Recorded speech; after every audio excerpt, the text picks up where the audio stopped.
India से England तक, Australia से वेस्ट इंडीज तक, आईपीएल से सीपीएल तक, रणजी ट्रॉफी से अंतरराष्ट्रीय क्रिकेट तक, ये सारी खबरें, ये सारा एनालिसिस आपको मिलेगा क्रिकेट नेक्स्ट पर। मेरे चेतन नरूला के साथ आप देख सकते हैं ग्लोबल क्रिकेट वीकली हर सप्ताह केवल क्रिकेट नेक्स्ट पर, क्योंकि क्रिकेट मतलब क्रिकेट नेक्स्ट। ये है ग्लोबल क्रिकेट वीकली और आप देख रहे हैं क्रिकेट नेक्स्ट। मैं हूं चेतन नरूला, आपका होस्ट, और हमेशा की तरह हम बात करेंगे विश्व क्रिकेट के बारे में, चाहे हो भारत, चाहे Australia, England, Pakistan, Sri Lanka, New Zealand, कहीं पर भी हम बात करेंगे क्रिकेट की सुर्खियों के बारे में। आईपीएल से लेकर अंतरराष्ट्रीय क्रिकेट, डोमेस्टिक क्रिकेट हो या फिर WPL। और WPL का नाम जो हमने लिया है क्योंकि ये सुर्खियां बना रहा है इस समय। तो चलिए आज के एपिसोड की शुरुआत हम WPL के साथ ही करेंगे, और WPL के बारे में चर्चा करने के लिए हमारे पास एक बहुत ही खास मेहमान हमारे साथ आज जुड़े हैं शो पर। उनका नाम है पौलमी, जो कि अपने आप को एक क्रिकेट फैन ही बताती हैं, खास करके विमेंस क्रिकेट फैन, लेकिन she is also a statistician, और आप उनको ट्विटर हैंडल फॉलो कर सकते हैं @cricketqueens पर। स्वागत करते हैं Paulomi, warm welcome to you on the show. How are you? Thank you. Thanks, Chetan. Thanks for having me. I'm good. I'm doing very good, actually, because it's WPL season, as you said. जी हाँ, और WPL season है जैसे आपने कहा, and you know the smile is actually showing on your face. I have been following your tweets and you know आप रोज follow करते हो मैचेस को, and so many comments and so many memes. अभी आपने एलिस पेरी का एक meme डाला था, उन्हीं के साथ शुरुआत करते हैं, क्योंकि रिकॉर्डिंग जब हम कर रहे हैं उससे एक शाम पहले रॉयल चैलेंजर्स बैंगलोर ने अपनी पहली जीत दर्ज की है WPL में। It took them 5 matches, follow me, 5 matches. इसी के साथ शुरुआत करते हैं, क्योंकि वो मीम मेरे दिमाग से निकलता नहीं है। ऐसे करके एलिस पेरी बैठी हुई है कि भाई परेशान हो गई हैं, और RCB does that to everybody. What has gone wrong with RCB? क्योंकि ऑक्शंस जब हुई थी, एवरीबॉडी वाज सेइंग कि आरसीबी ये करेगी, आरसीबी वो करेगी, इस साल कप आएगा, ये होगा, वो होगा, लेकिन फिर हुआ कुछ नहीं। What has gone wrong with RCB? Actually you are right. जब ऑक्शन हुआ था तो लाइक जो टीम उन्होंने बनाया था, it looked like full of superstars, and it looked pretty strong team actually. So मतलब सबने बोला था कि ये टीम तो जरूर फाइनल खेलेगी, like it was like that. But somehow when the tournament started, मतलब समहाउ वो अपने पोटेंशियल तक मतलब जैसा उनका पोटेंशियल था उस तरह से परफॉर्म नहीं कर पाए। तो रीजन तो as such I won't be able to point out, but मुझे जो लगता है कि शायद जो प्रिपरेशन का टाइम है वो बहुत कम मिला है, वो सारे टीम्स को ही कम मिला है। एंड समहाउ मतलब कुछ टीम ने जल्दी उनको मतलब जेल अप कर लिया था, एंड जल्दी वो चीज़ लेके आ गए थे, जो शायद आरसीबी के लिए थोड़ा सा डिले हुआ। जो प्रिपरेशन टाइम उनको कम मिला, शायद वही हमें इनिशियल कुछ मैचेस में देखने को मिला। एंड जैसे कि सब बताते हैं कि T20 एक रिदम की बात होती है इसमें, कि आप एक बार हारना शुरू करते हो तो फिर वहां से कम बैक करना डिफिकल्ट हो जाता है, और जो कोई एक बार जीतना शुरू करता है तो वो मतलब वो चलता रहता है। सो आई थिंक उस तरह का ही कोई इशू हुआ होगा, अदरवाइज तो टीम काफी बैलेंस्ड है, काफी सही है। शायद उनका बॉलिंग डिपार्टमेंट थोड़ा सा लैक किया था इनिशियल कुछ मैचेस में, बट अभी the bowling department is also doing pretty good since the last 2 matches. तो आई थिंक कि अभी रिजल्ट अच्छा होगा आगे, और उनको बहुत कुछ करना पड़ेगा, and they will be depending on other results as well. अगर पॉइंट्स टेबल की बात करें तो Mumbai Indians, they are leading the charts 10 points as of today. जब हम रिकॉर्ड कर रहे हैं, they have won all their 5 matches, they are top of the charts, और वो पहली टीम बने हैं WPL के नॉकआउट स्टेज में पहुंचने के लिए। वो क्वालिफाई कर गए हैं, और उनके जो मेन चैलेंजर उभर कर आए हैं वो हैं दिल्ली कैपिटल्स। और दिल्ली कैपिटल्स की दूसरी टीम थी रॉयल चैलेंजर्स बैंगलोर के बाद, जिनमें वो हमने कहा था कि ये ऑक्शन के बाद इतने बड़े खिलाड़ी हैं इस टीम में, and they have done well. Shafali को आप देख लें, मैग लैनिंग को देख लें, या फिर जमीमा रॉड्रिगेज को देख लें, all 3 of them they have done well. Their bowling has done well. ये इकलौती टीम है जो एक 5वां ओवरसीज खिलाड़ी खिलाती है, because they have a player from US there. Overall इनका बैलेंस काफी अच्छा है। क्या लग रहा है, करीबी मामला है मुंबई इंडियंस और दिल्ली कैपिटल्स के बीच? हाँ बिल्कुल, आई थिंक कि करीबी मामला हो सकता है। जो एक चीज़ मुझे डीसी में अभी तक कमी लगी है कि उनका जो फिनिशिंग है ना, मतलब क्या होता है कि मोस्ट ऑफ द मैचेस में उनको ज़रूरत ही नहीं पड़ी कि यू नो जो 5th या 6th के बैटर्स, यू नो उनको बैट करने की ज़रूरत ही नहीं पड़ी, क्योंकि मेग लैनिंग और शेफाली वर्मा ने इतना अच्छा स्टार्ट दे दिया इनिशियल में। तो उनका जो टॉप 5 है, टॉप 6 है, बैटिंग वाइज सब देखोगे तो वो बहुत स्ट्रांग है। लेकिन अगर कभी ऐसा सिचुएशन आए कि पहले 3-4 प्लेयर्स ज़्यादा रन नहीं बनाए, तब वो दबाव आ जाता है, क्योंकि उनके जो 7, 8, 9, 10, 11 आप देखोगे तो वो ज़्यादा टेस्टेड नहीं है इस टूर्नामेंट में। ठीक है। सिमिलर आप मुंबई का भी बोल सकते हो कि उनका भी ज्यादा लोअर ऑर्डर टेस्टेड हुआ नहीं है, बट वी नो कि उनके पास है बैटर्स जो मतलब डीसी का थोड़ा सा वहां पे उस हिसाब से पीछे लगता है। तो ये एक ही चीज के कारण वो एमआई और डीसी का जो मैच हुआ था वहां पे डीसी हार गए थे। तो that is just one challenging part, but मतलब you never know, like T20 match में शायद कभी ऐसा हो सकता है कि फाइनल में एक्चुअली में जरूरत ना पड़े उतना दूर तक जाने का। तो ये दो टीम तो मुझे काफी स्ट्रांग लगते हैं, MI and DC, and I think करीबी मामला तो होगा जब ये लोग क्वालिफायर से या फाइनल का कभी भी मिले। और इनका एक रिटर्न लेग भी आना बाकी है, तो may be DC will try and get that win over Mumbai, क्योंकि जैसे पॉलमी ने कहा कि ये दोनों टीमें नॉकआउट्स में पहुंचना इनका ऑलमोस्ट तय है, and who knows they could be the finalists as well. Mumbai के बारे में बात करें तो वहां पे obviously they have some really good players in there, Matt Sciver हैं वहां पे, हरमनप्रीत कौर हैं, लेकिन एक जो खिलाड़ी उभर कर आई हैं, हेली मैथ्यूज, ऑब्वियसली उन्होंने कितना जबरदस्त परफॉर्म किया है बल्ले के साथ भी और बॉल के साथ भी। लेकिन साइका इशाक, उनके बारे में बात करनी बहुत जरूरी है। पर्पल कैप में अभी वो लीड कर रही हैं, and look at her confidence जब उनसे बात करते हैं। मुझे याद है जब उनको सबसे पहली बार पर्पल कैप पकड़ाई थी तो उन्हें कहा गया था कि मतलब purple cap and a bowler, मतलब काफी खुश होंगी, एंड शी वाज लाइक हाँ मैं बॉलर हूँ, विकेट लेने आई हूँ, पर्पल कैप जीतने आई हूँ। एक कॉन्फिडेंस दिखाता है। So many possibilities for her. वो अभी भारत के लिए नहीं खेली है। Do you think this is going to be the platform from which she just goes into the Indian team? Yes, definitely. I think this will be like she will give good competition to the left arm spinners that we have in the Indian team right now, because last few years they haven't been performing up to their potential. तो वो एक gap शायद बहुत लोग ही बोल रहे थे कि हाँ कि हमारे इंडिया टीम में ऐसे बहुत अच्छा लाइक विकेट टेकिंग स्पिनर्स मतलब अभी नहीं हो रहा था उनका परफॉर्मेंस उतना up to the mark last 1 और 2 years। तो यहाँ पे जैसे साइका इशाक ने परफॉर्म किया है इस IPL इस WPL में, तो ऑब्वियसली वो तो जरूर उस प्लेस के लिए पुश करेगी अभी। लाइक नाउ पीपल नो कि हाँ हमारे पास एक ऑप्शन है ऐसा, तो फिर जरूर मतलब उनका नाम तो जरूर आएगा नेक्स्ट सिलेक्शन मीटिंग में मेरे हिसाब से। और यहाँ पे एक चीज और कहनी होगी कि जब ये लीग शुरू हुई थी ना, तब एक थोड़ा सा डर लग रहा था कि फॉरेन प्लेयर्स आएंगे और सारी सुर्खियां वही ग्रैब कर लेंगे, क्योंकि हमने देखा है कि इंग्लैंड हो या ऑस्ट्रेलिया हो, may be south Africa, West Indies, women's cricket in these countries is a little more advanced than in India।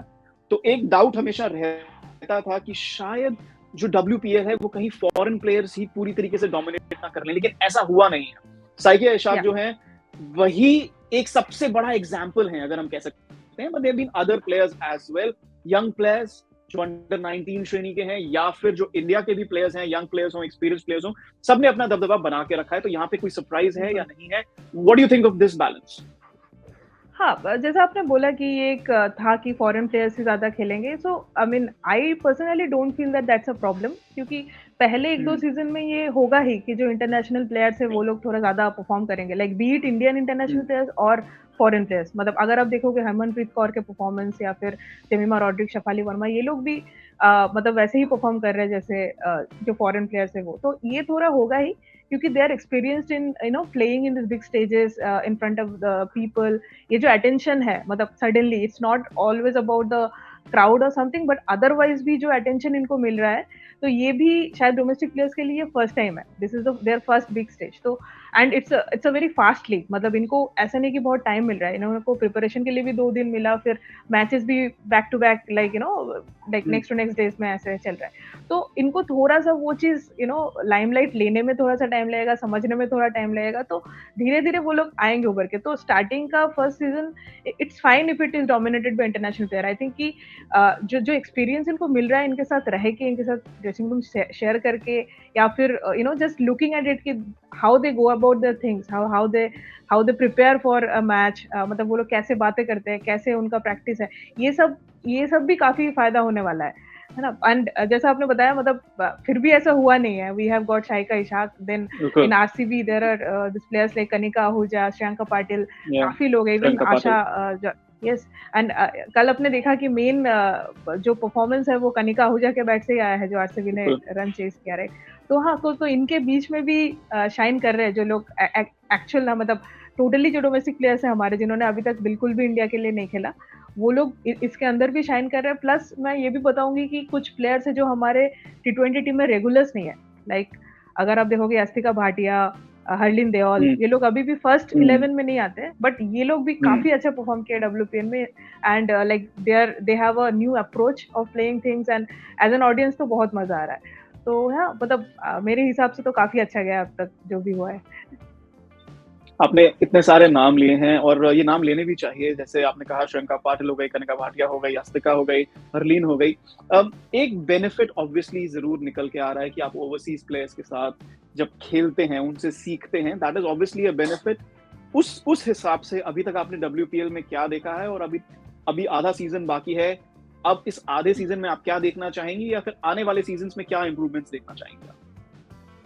हाँ, बिल्कुल, जैसे आपने बताया कि जैसे आप अगर शफाली वर्मा का इंटरव्यू देखोगे, जो उन्होंने 28 बॉल 78 मारने के बाद, तो उन्होंने मतलब आके डायरेक्टली उन्होंने ये बोला कि मुझे मेग से काफ़ी हेल्प मिला है, लाइक मेग लाइनिंग जो मैंने ये आउट हुई थी, तो she came and she help me कि आप ऐसे खेल रहे हो, आप ऐसे खेलो, तो मैंने उनके बात मान के टेक्निक सही किया है। तो ये जो छोटे-छोटे एडवाइसेस इनको मिलेगा, इवन कल स्मृति मानधना ने भी बताया कि लास्ट 10 डेज़ जो उनका खराब टाइम चला, तो Ellyse Perry and Megan Schutt, उन्होंने कैसे टीम को मोटिवेट रखा, कैसे उन्होंने स्मृति का भी टेक केयर किया कि this is fine, this happens, इस तरह का। इवन अलिसा हीली ने भी एक इंटरव्यू में बताया कि she is here to help the Indian domestic stars, right, कि मतलब she wants to give her inputs, and she wants to help the Indian stars to understand and learn how things are played. So ये thing I think कि सारे domestic players को काफी help already बहुत लोगों को हो चुका है, एंड आगे जाके और होने वाला है। एंड आई रियली होप कि जो चांसेस, जो मौका इनको मिला है कि ऐसे लेजेंडरी प्लेयर्स के साथ ड्रेसिंग रूम शेयर करने का, कि ये लोग और सीखे कि how they go about the things, कैसे टेम्परामेंट है इनका ग्राउंड पे, ये लोग कौन सा शॉट कैसे खेलते हैं। तो ये चीज तो like this is something that we were looking for actually for years. यही मेन पर्पस होगा WPL का, कि हमारा जो प्लेयर्स है वो तैयार हो for international stage. So I think this will be really helpful in the coming season as well.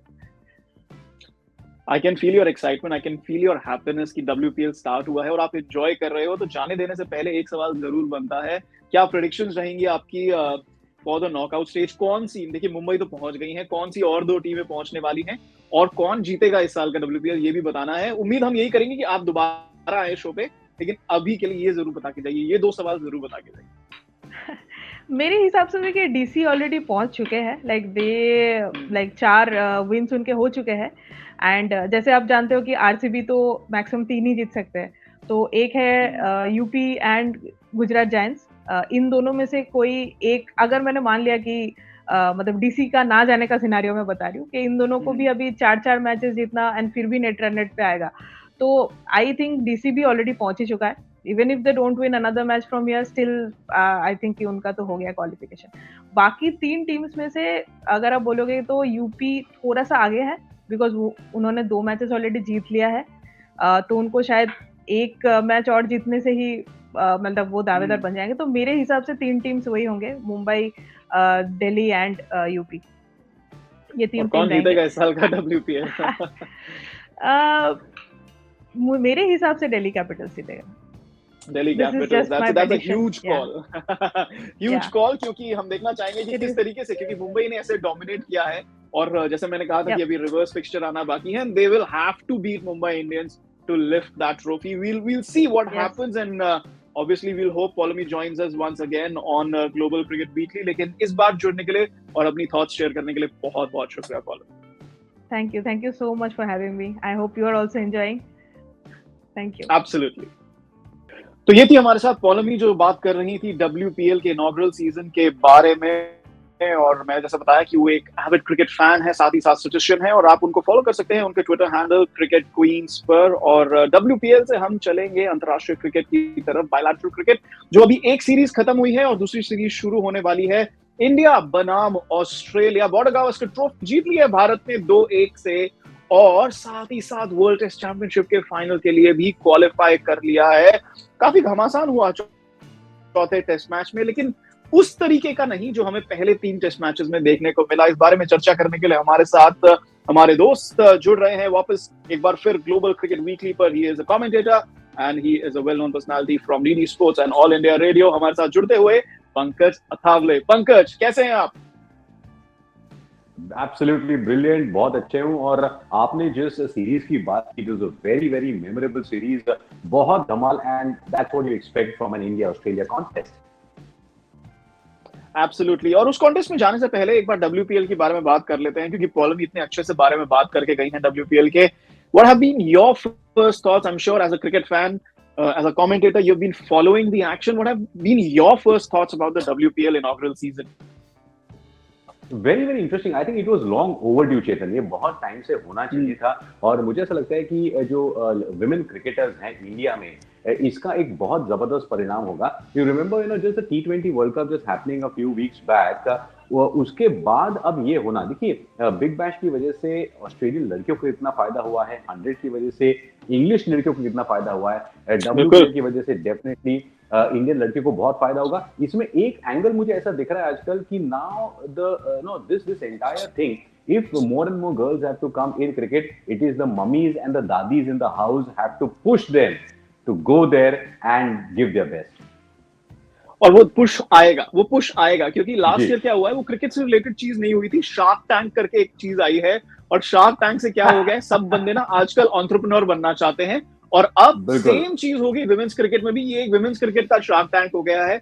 अब विमेंस क्रिकेटर्स जो हैं हर नुक्कड़ हर गली से उभर कर आएंगी भारतीय क्रिकेट में। और शाइका इशाक ही एक ऐसा नाम है। I think she is the biggest example in this season alone. और हमको देखेंगे इंडियन कलर्स में उनको बहुत जल्दी देखेंगे। इंडियन कलर्स की बात करते हैं, यहाँ पर मेंस क्रिकेट की बात करते हैं, वापस आते हैं बॉर्डर गावस्कर ट्रॉफी पे। चौथा टेस्ट मैच जो है पंकज अहमदाबाद में हो गया है ड्रॉ, हाई स्कोरिंग ड्रॉ। पहली इनिंग्स तो चौथे दिन तक ही कंप्लीट नहीं हुई थी दोनों टीमों की। विराट कोहली का 100, Usman Khawaja, Cameron Green, Shubman Gill 400, but also 5 wicket haul from Ravichandran Ashwin. Match हो गया ड्रॉ। पिच के बारे में क्या कहेंगे? जैसी पिच हमने देखी पिछले 3 टेस्ट मैचेस में, वैसी पिच बिल्कुल भी नहीं थी। Did you find it interesting? आपको क्या लगा कि भारतीय टीम की स्ट्रैटेजी क्या थी इस पिच को देख के? I think this is a test series, और मुझे ऐसा लगता है कि हम लोग बहुत ज्यादा विन और लॉस की तरफ जा रहे हैं। We can not forget that draw is also one of the results in a test match, and I was very very impressed and very happy with the wicket, because आप चाहते हैं कि कोई भी टेस्ट सीरीज में अलग अलग तरह के विकेट्स आपको मिले ताकि एक टेस्ट हो। Now we need to also remember that we need to have the home advantage. हमको लगभग 3-0 जीतना था, तब we could have secured the WTC position. So we had those kind of pitches early on. So there's nothing wrong. And when you have a test match going on for 5 days, it really is important. And India probably could have been a bit aggressive, but I think both the teams gave their best. But pitch में ज़्यादा कुछ था नहीं, वही असली test थी. And I'm very happy with the Ahmedabad pitch. No problem at all with that. But what is happening is, I think वो जो तीसरे मैच में इंडिया हारने के बाद ना, थोड़ा सा Australia what they did do in the first 2 matches, they now have found it, and probably that might just help them in the ODI series. Now that's going to be interesting in a continuous bilateral series like this one. Odia series पर अभी आऊंगा, लेकिन उससे पहले विराट कोहली के बारे में बात करें, क्योंकि अहमदाबाद टेस्ट मैच चलिए ड्रॉ हो गया था, लेकिन एक बहुत बड़ा पॉजिटिव उससे निकल कर आया है। जैसे रवि शास्त्री ने कहा ना कि 600 किलो का भारी गुरिल्ला उनकी पीठ पर से हट गया है Virat Kohli. What a player. वो एक अच्छे तरीके से बल्लेबाजी कर रहे थे, वो इस सीरीज में अच्छे तरीके से बल्लेबाजी कर रहे थे। एक बड़ा 100 आने की देरी थी, लेकिन उनको किसी को कुछ प्रूव नहीं करना है, उन्हें किसी को कुछ प्रूव नहीं करना है। लेकिन कितना बड़ा, जैसे रवि शास्त्री ने कहा, लेकिन इन टर्म्स ऑफ एनालिसिस अगर हम कहें तो कितना बड़ा है ये 100 उनके लिए। और क्या हम आगे वही विराट कोहली देखेंगे जो हम 4 साल पहले पीछे छोड़कर आए? चेतन, we always like, वो कहते हैं ना कि जितना बड़ा प्लेयर उतनी बड़ी एक्सपेक्टेशंस। हम और आप भी विराट के फैन हैं, लेकिन उसके पहले सबसे पहले I like to do this for Shubman Gill and do this for Virat Kohli, because it's important. Shubman played a fantastic knock, और विराट की जो बात कर रहे हैं ना, देखिए मैं वो पूरा इनिंग्स देख रहा था उसमें, and this is the hallmark of being a human being. भाई वो अल्टीमेटली विराट यार आखिरकार इंसान है, तो मतलब कुछ तो आप कदर करो उसकी। The first 20 deliveries he was struggling. उसको बेचारे को समझ में नहीं आ रहा था, because that's the beauty, and the moment he got the knack of the entire game, and then there was no looking back. I thought he deserved the double 100, but that's what life is all about. But brilliant. I mean, that was long overdue. Or as a cricketer, as a commentator, you and me probably would be expecting something like this. But it has come at a very good time for him as well as Indian cricket. और आपने जो test की बात की ना, वही उनकी innings में देखने को भी मिला कि हाँ, ये एक प्रॉपर टेस्ट क्रिकेट नॉक थी। टी टाइम से पहले इस तरफ उस तरफ थोड़ा सा स्ट्रगल किया उन्होंने। एक समय आया था जब उन्होंने 150-160 डिलीवरीज के लिए कोई चौका नहीं लगाया था। काफी लोगों ने नहीं लगाया कंपेयर था। किया कि सचिन तेंदुलकर की सिडनी वाली इनिंग्स थी, उसके साथ कोई कंपैरिजन हो नहीं सकता है। Different bowling attack, different conditions, different circumstances. लेकिन ये दिखाता है कि विराट कोहली की कंसंट्रेशन थी पूरी की पूरी, और कैसे कह सकते हैं ना, एक डिटर्मिनेशन थी कि मुझे ये 100 लेना है। कितना बड़ा नॉक रहेगा आईपीएल में जाते हुए उनके लिए, और उसके बाद वर्ल्ड टेस्ट चैंपियनशिप आ रहा है, और पूरी भारतीय टीम के नजरिए से। I think from the WTC it's extremely important because we all know that England has been and has not been a happy hunting ground in both cases for Virat. Yeah. But those are days which have gone back. But WTC में इसी Australian team के against Virat का होना he itself is a big boost for the Indian squad. And we need it. I think it has come at the right time. And IPL, I think it's absolute entertainment. तो वहाँ पर विराट से आप अगर entertainment नहीं expect करेंगे तो क्या करेंगे? एब्सोल्युटली, और उम्मीद ये रहेगी कि वो बहुत जबरदस्त एंटरटेनमेंट करें। लेकिन आईपीएल जाने से पहले एक 3 मैच की सीरीज खेली जाएगी भारत और ऑस्ट्रेलिया के बीच। This is an ODI series, और बहुत इंपॉर्टेंट ओडीआई सीरीज है Pankaj, because there is a world cup coming this year. हमने डब्ल्यूटीसी की बात तो कर ली कि वो टेस्ट क्रिकेट के इंपॉर्टेंट, वहां पे टेस्ट क्रिकेट के लहजे से वो इंपॉर्टेंट है, लेकिन ये सीरीज भी कम इंपॉर्टेंट नहीं है। There is an ODI world cup, it is happening in India. और देखिए, भारतीय टीम कोशिश करेगी, और हमने देखा भी है कि वो बिल्डअप करते हैं। तो क्या ये बिल्डअप ऑलरेडी शुरू हो चुका है? पहले मैच में रोहित नहीं है, लेकिन वो बाकी मैचेस के लिए रिटर्न करेंगे। We have almost 6 to 8 bowlers to choose from in the playing 11. How do you see in terms of preparation for Team India in this ODI series?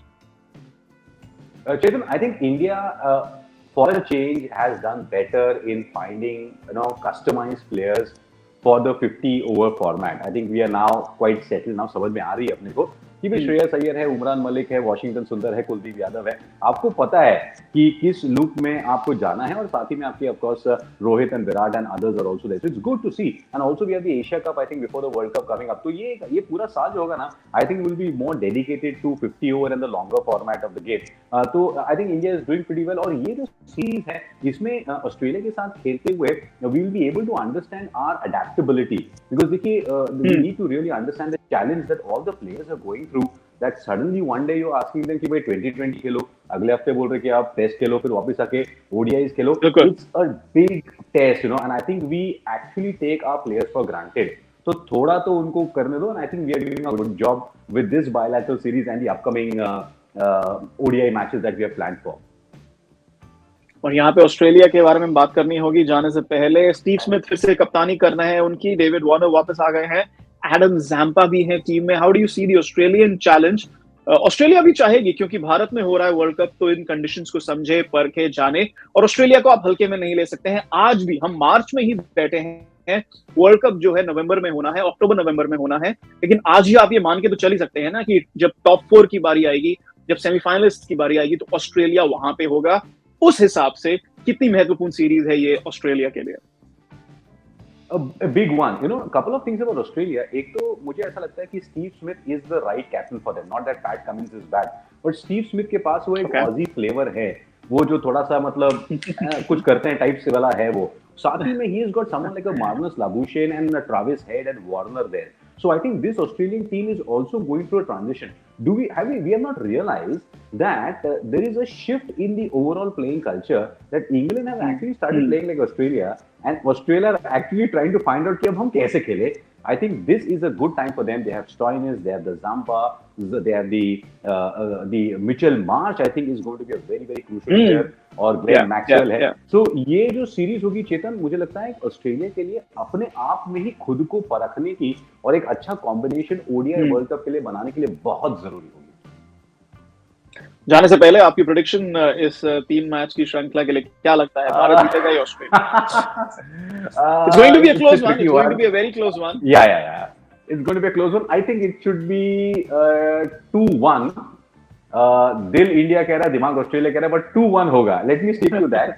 Because cricket is a funny game. You know that चेतन, हमने कितने सारे matches देखे और पता नहीं कुछ और ही हो गया है। 2-1 होगा, अब वो किसके तरफ होगा वो आप डिसाइड करें। That's okay.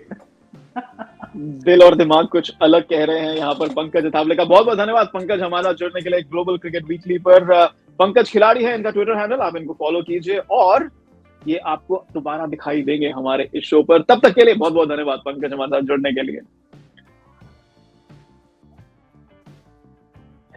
पंकज अथावले हमारे साथ जुड़ते हुए ग्लोबल क्रिकेट वीकली पर एक बार, और इसके बाद हम चर्चा करेंगे इंग्लैंड की टीम की, जो अभी न्यूजीलैंड में बास्केटबॉल का मुजाहरा कर कर आए हैं। किस तरीके से उन्होंने वो सीरीज जीती। न्यूजीलैंड ऑफ कोर्स उन्होंने श्रीलंका को हराया है, हेल्प किया उन्होंने भारत को WPC फाइनल में पहुंचने के लिए। और उसके बाद ऑफ कोर्स इंग्लैंड की एक दूसरी टीम जो है वो बांग्लादेश गई, T20 सीरीज खेली, 3-0 से वो सीरीज हार गए। तो lot of cricket the England team has played, और ये सारा क्रिकेट जो था टॉक स्पोर्ट रेडियो पर था।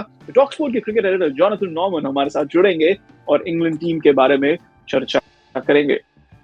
Right, let's move on to the last segment of this show, the Global Cricket Weekly. This episode, we're going to talk with a special guest. Like I said earlier, he is the cricket editor of TalkSport Radio, and TalkSport Radio were the official broadcasters of England's tour of New Zealand and of Bangladesh. So we'll have all the bases covered, be it red ball cricket or white ball cricket. And on that note, for the first time, I invite my close friend and colleague Jonathan Norman, the cricket editor of TalkSport Radio. Jonathan, warm welcome to Global Cricket Weekly on Cricketnext. How are you doing? Yeah, good to see you, Chetan. I'm doing really well, actually. It's been a busy couple of months. TalkSport had the coverage of those two series, as you say.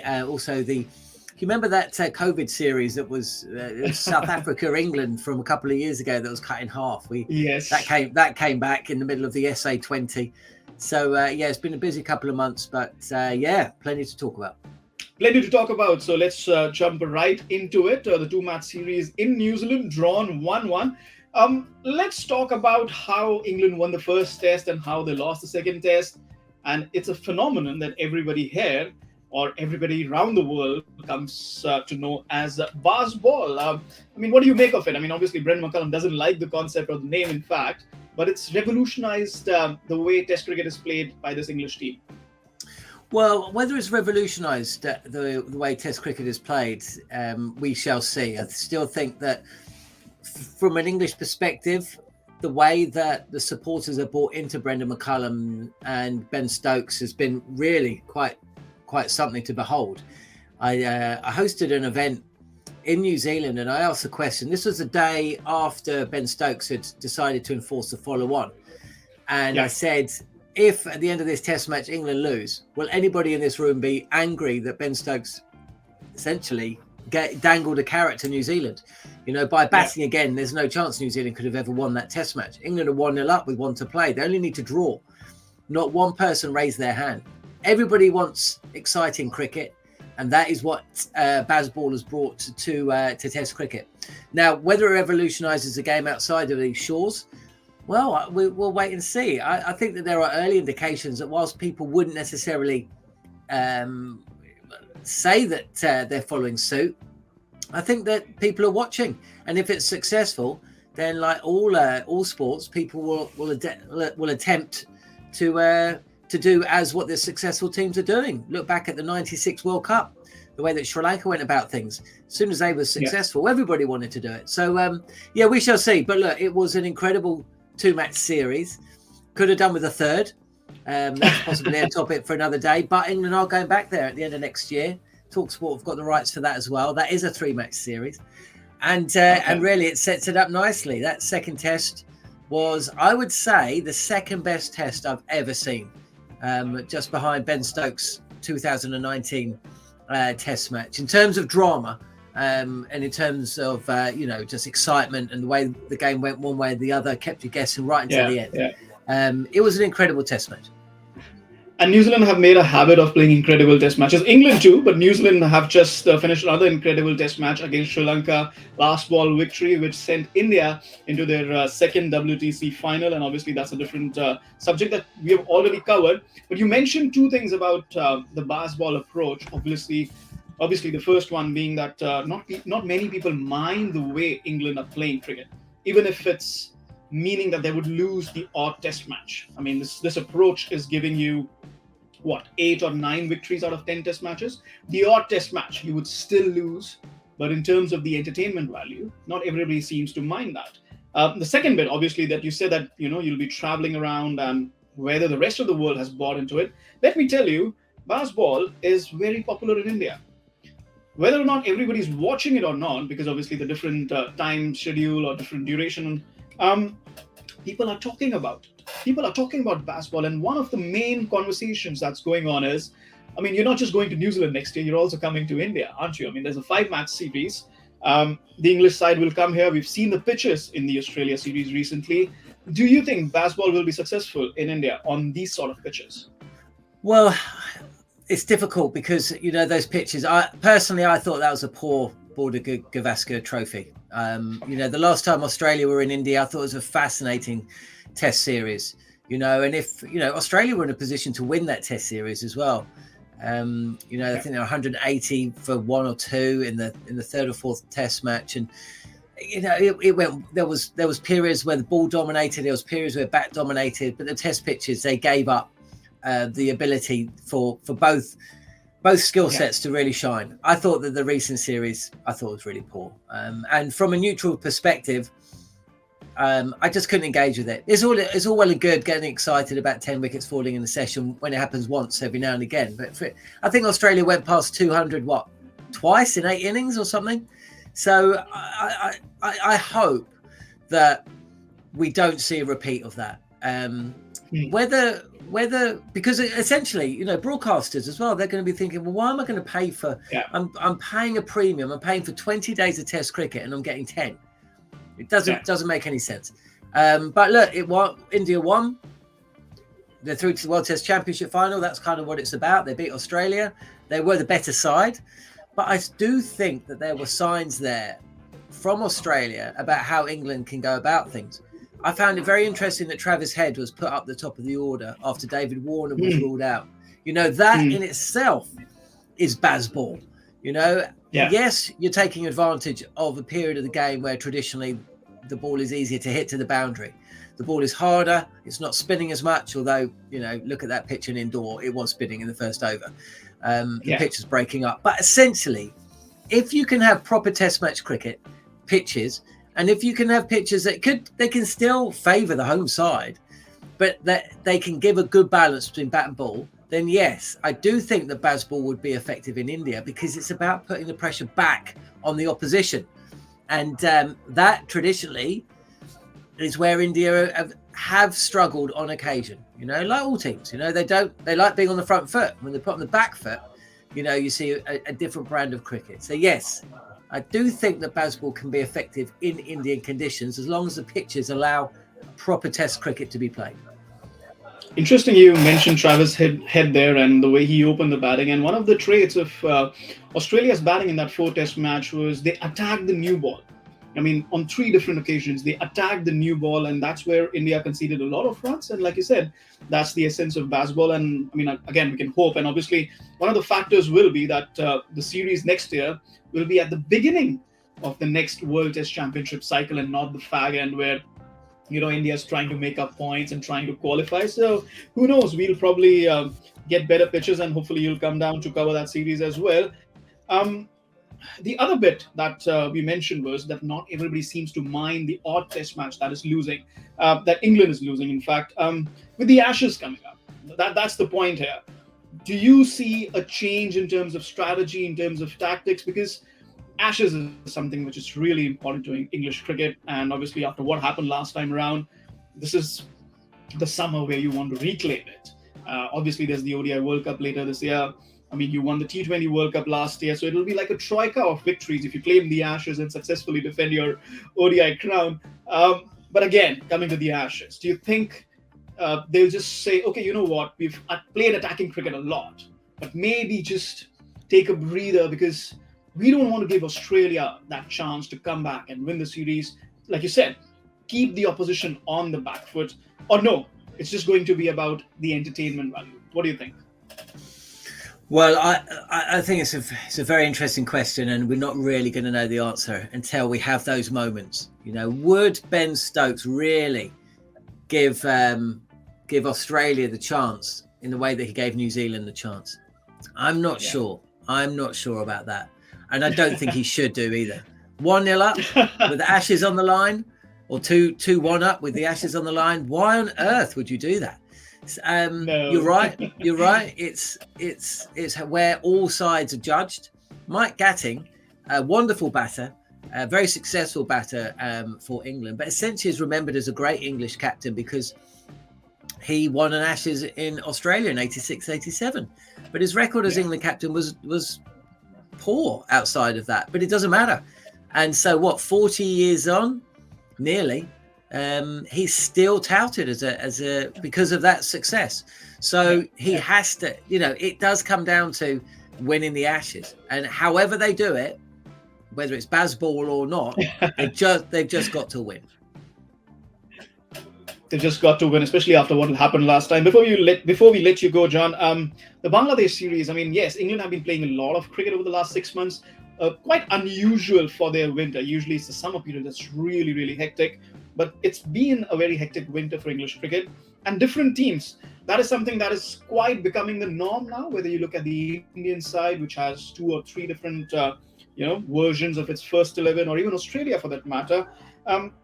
England also now have a red ball team and a white ball team, but obviously this white ball team didn't really do too well in Bangladesh, losing 3-0.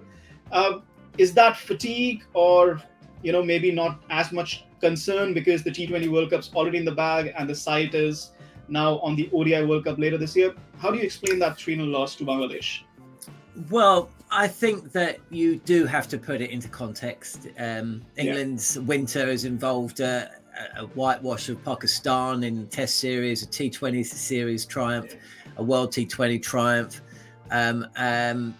It's in limited overs cricket, but there's still a little bit of a question mark over their white ball side at times. They lost to South Africa in South Africa with a full strength side. This Bangladesh series, I think we've got to give Bangladesh credit. I thought that the way they went about their work in that 3 T20 series, I was very impressed. They brought some youngsters in. They recalled a couple of players on the strength of their BPL form, and I think it really paid off for them. They put an emphasis on fielding. They put an emphasis on being of high tempo or up tempo starts to their innings. And in Shanto, they've got a little star there. So credit to Bangladesh, good crowds as well. So fair play. Oh, yeah. England won the ODI series, of course. But I think England will look back and quietly say to themselves, we were in positions to win at least one of those, maybe 2. Should have done better in that regard. It's not that Bangladesh were hitting 200. But essentially, England's batting let them down. They went in with too few batters, too many all-rounders, and too many bowlers. So, if you look at the scorecards, England used 6 or 7 different bowlers on each occasion, and they didn't have enough batters. So it was simply down to that, I think. But disappointing end to what actually had been a relatively, very successful summer in terms of ICC events. But it was just a little blip, and hopefully they will learn from it. Was it a case of trying a few new names or different bowlers in these particular conditions, keeping the ODI World Cup in mind? I mean, yes, there's the Ashes there. Obviously, some of the English players will also play in the IPL. But when will England shift their focus towards defending that ODI crown in India? And I mean, they've got a team capable of defending that, don't they? It'll be September. So essentially, you've got the IPL. IPL. That's late, isn't it? Yeah. But that's the schedule. How can they prepare for a 50-over World Cup when the players don't play it? Essentially, they've got the IPL, so 2020 stuff. Then they've got the Ashes, so Red Bull stuff. Then they've got the 100, so that's 16.4 over stuff. And then it's September. So so New Zealand visit here as to Ireland. So even that in English conditions in September, playing New Zealand and Ireland, it's not going to be the most ideal preparation to go to India to try and defend their crown. Well, pitches will certainly be better during the ODI World Cup, and we'll wait and see if England can defend their 2019 crown. But before that, the all-important Ashes. But thank you, Jonathan Norman, cricket editor at TalkSport, for joining us and giving us a lowdown on English cricket's winter. Thank you so much for joining us. Anytime, Chetan. Take care. Thank you. तो ये था हमारा आज का episode. हमने सारी चर्चा की है WPL के बारे में, बॉर्डर गावस्कर ट्रॉफी के बारे में और ऑफ कोर्स इंग्लिश क्रिकेट के बारे में भी। मिलते रहेंगे हम क्रिकेट नेक्स्ट पर, क्योंकि क्रिकेट मतलब क्रिकेट नेक्स्ट। तब तक के लिए अपना ख्याल रखिए। इंडिया से इंग्लैंड तक, ऑस्ट्रेलिया से वेस्ट इंडीज तक, IPL से CPL तक, रणजी ट्रॉफी से अंतरराष्ट्रीय क्रिकेट तक, ये सारी खबरें, ये सारा एनालिसिस आपको मिलेगा क्रिकेट नेक्स्ट पर। मेरे चेतन नरूला के साथ आप देख सकते हैं ग्लोबल क्रिकेट वीकली हर सप्ताह केवल क्रिकेट नेक्स्ट पर, क्योंकि क्रिकेट मतलब क्रिकेट नेक्स्ट।